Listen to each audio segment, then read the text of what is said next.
আমরা জনগণের উত্থান আন্দোলনের মধ্য দিয়ে সবকিছুকে বাঁচিয়ে গণতন্ত্র প্রতিষ্ঠা করবো ইনশাআল্লাহ। ফয়সালা হবে কোথায়? কোথায় ফয়সালা? কি বলেছেন? Take back, take back. কোন বাংলাদেশ? গণতান্ত্রিক বাংলাদেশ, যে বাংলাদেশে আমি আমার কথা বলতে পারবো, আমার ভোট আমি দিতে পারবো, আমি চাকরি পাবো, আমার ছেলেদের ভবিষ্যৎ তৈরি হবে, আমার শিক্ষার ব্যবস্থা নিশ্চিত হবে, আমার স্বাস্থ্য ব্যবস্থা নিশ্চিত হবে। সেই বাংলাদেশ আমি চাই। নতুন কলকারখানা উঠবে, যেখানে মানুষ চাকরি করবে, তাদের রুটি রুজির ব্যবস্থা করতে পারবে। এই দেশকে আমরা চেয়েছিলাম, এই দেশকে জিয়া রহমান চেয়েছিল, এই দেশটি যখন স্বাধীনতা যুদ্ধ হয় সেই যোদ্ধারা চেয়েছিল, এই যেখানে সব যোদ্ধারা বসে আছে কেউ চেয়েছিল? আমরা চেয়েছিলাম একটা গণতান্ত্রিক দেশ, যেখানে আমরা আমাদের ভোট আমরা দেব, যাকে খুশি তাকে দেব, তাই না? আমরা কথা বলতে পারবো, আমাদের মতামত থেকে বলতে পারবো, আমরা সরকারের সমালোচনা করতে পারবো। ফয়সালা হবে কোথায়? কোথায় ফয়সালা?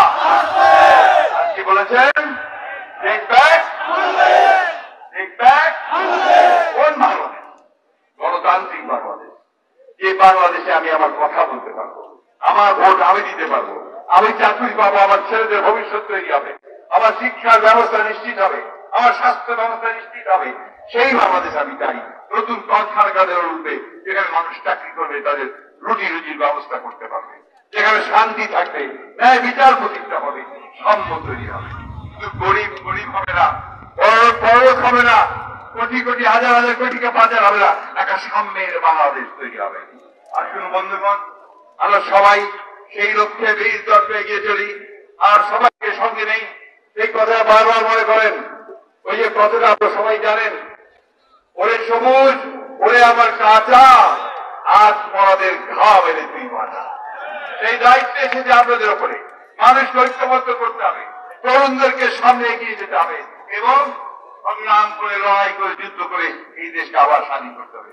আসুন আমরা আমাদের নেতা তারেক রহমানের নির্দেশে, আমাদের গণতন্ত্রের মাতা আবশ্যনেত্রী দেশনেত্রী বেগম খালেদাকে মুক্ত করার লক্ষ্যে, আমাদের 40 লক্ষ মানুষের বিরুদ্ধে মিথ্যা মামলা প্রত্যাহার করার লক্ষ্যে যারা প্রাণ দিয়েছে তাদের রক্তের প্রতি শ্রদ্ধা জানাতে আমরা ঐক্যবদ্ধ হয়ে দুর্বার গণ আন্দোলন গড়ে তুলি। আপনাদের এই চট্টগ্রামের সমুদ্র যে আছে বঙ্গোপসাগর, সেই বঙ্গোপসাগর যে উত্তাল তরঙ্গ যেমন ঝড় আসে, যেভাবে সব ভাসিয়ে নিয়ে যায়, আমরা জনগণের উত্তাল আন্দোলনের মধ্য দিয়ে সবকিছুকে ভাসিয়ে গণতন্ত্র প্রতিষ্ঠা করবো ইনশাআল্লাহ। সেই লক্ষ্যে আমরা এগিয়ে যাই। তরুণরা জয়ী হোক, তরুণরা জিন্দাবাদ, কর্মে সমাবেশ জিন্দাবাদ।